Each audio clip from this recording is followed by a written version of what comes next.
Assalamualaikum warahmatullahi wabarakatuh. Perkenalkan, nama saya Rizky Prameswara Setiawan dengan NIM 20 10 30 10 82 dengan kelas 1B 1. Di sini saya akan sedikit menjelaskan tentang anatomi dan fisiologi sistem saraf. Yang pertama yaitu pengertian sistem saraf. Sistem saraf adalah sistem yang mengatur dan semua kegiatan aktivitas tubuh kita seperti berjalan, menggerakkan tangan, mengunyah makanan, dan lainnya. Sistem saraf terdiri dari jutaan serabut sel saraf atau neuron yang berkumpul membentuk suatu berkas atau vaskulum. Neuron sendiri adalah komponen utama dalam sistem saraf. Fungsinya yaitu sistem saraf sebagai sistem koordinasi mempunyai 3 fungsi utama. Yang pertama, pengatur atau pengendali kerja organ tubuh. Yang kedua, pusat pengendali tangkapan. Yang ketiga, alat komunikasi dengan dunia luar. Struktur sel saraf atau neuron. Setiap neuron terdiri dari satu badan sel. Di dalamnya terdapat yang sitoplasma dan inti sel. Dari badan sel keluar 2 macam serabut saraf, yaitu dendrit dan akson atau neurit. Dendrit sendiri berfungsi menangkap dan mengirimkan impuls ke badan sel saraf, sedangkan akson berfungsi mengirimkan impuls dan badan sel ke jaringan lain. Akson biasanya sangat panjang, sebaliknya dendrit yaitu pendek. Selanjutnya, terdapat 3 jenis sel saraf berdasarkan fungsi. Yang pertama yaitu sel saraf sensorik atau saraf eferen, berfungsi mengantarkan rangsangan dari reseptor atau penerima rangsangan ke sumsum tulang belakang. Yang kedua, sel saraf motorik, berfungsi menghantarkan impuls motorik dari susunan saraf ke pusat efektor. Yang terakhir, sel saraf penghubung atau intermediate atau asosiasi, merupakan penghubung sel saraf yang satu dengan sel saraf yang lain. Juga berdasarkan letak kerjanya, sistem saraf terdiri dari 3 bagian, yaitu yang pertama, sistem saraf pusat. Sistem saraf pusat ini berfungsi sebagai pusat pengendali utama pada tubuh. Sistem saraf pusat juga terdiri dari beberapa bagian. Yang pertama yaitu otak,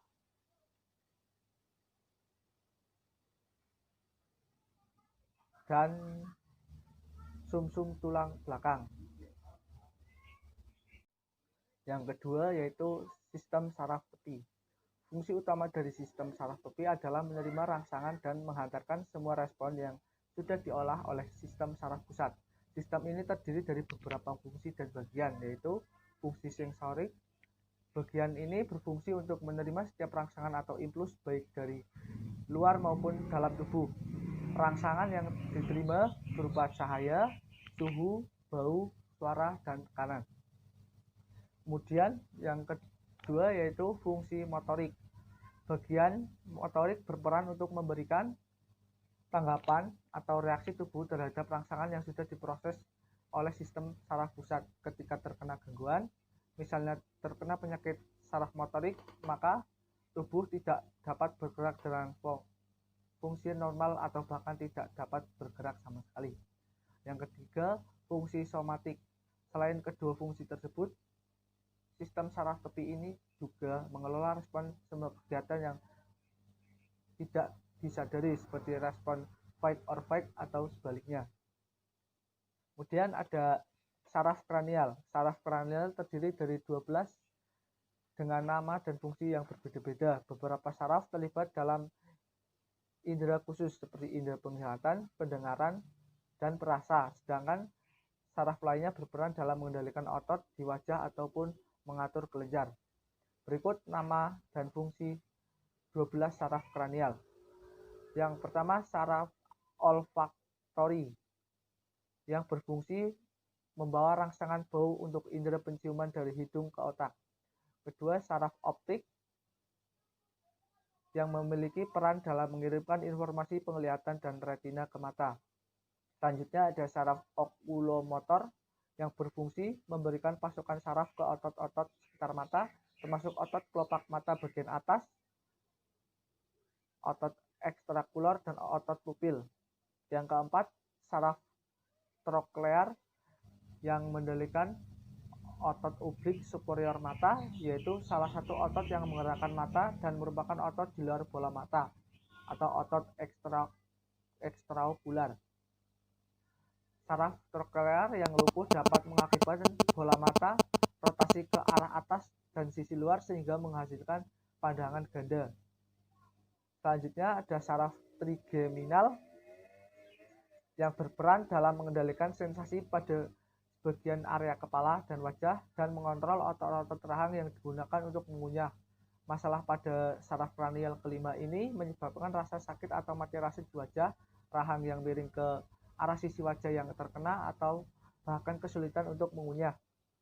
Yang keenam ada saraf abdusen yang bertanggung jawab mengoperasikan otot rektal lateral, yaitu otot yang menarik mata ke arah sisi kepala. Jika saraf ini terganggu, maka bisa menguatkan mata juling.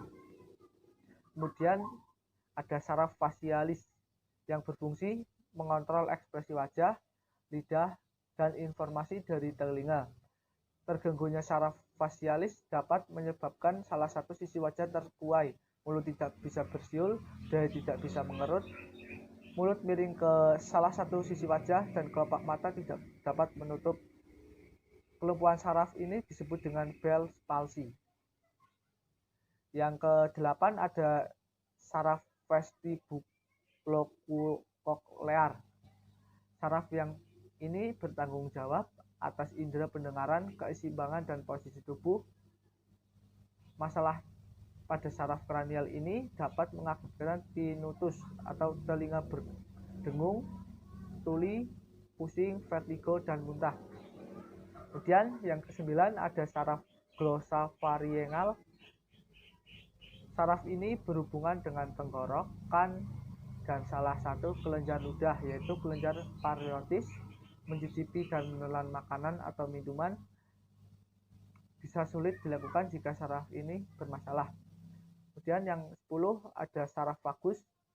Saraf vagus bertugas untuk memasok saraf pikofaring, laring, di mana terdapat pita suara, trakea, kerongkongan, paru-paru, jantung, usus, dan usus besar.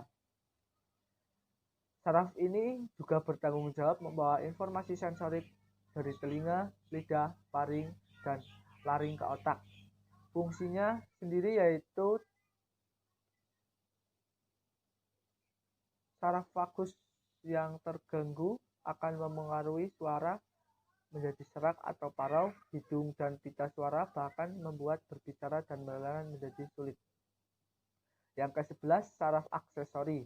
Saraf ini memiliki peran dalam mengontrol otot yang digunakan untuk gerakan kepala. Kerusakan saraf ini dapat membuat otot sternocleidomastoid atau otot leher dan trapezius atau otot punggung lemah.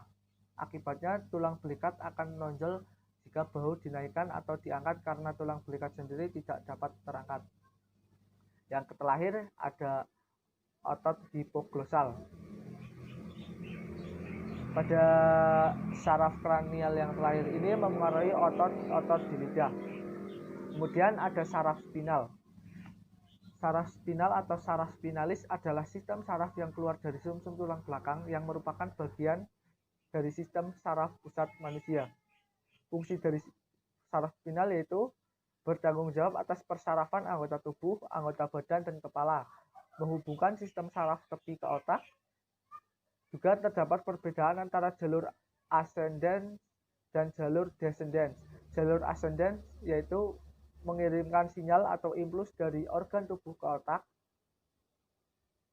sedangkan jalur descendens mengirimkan impuls dari otak ke organ tubuh. Dan fungsi yang terakhir yaitu menjadi jalur gerak refleks, sehingga saraf spinal disebut juga dengan saraf refleks.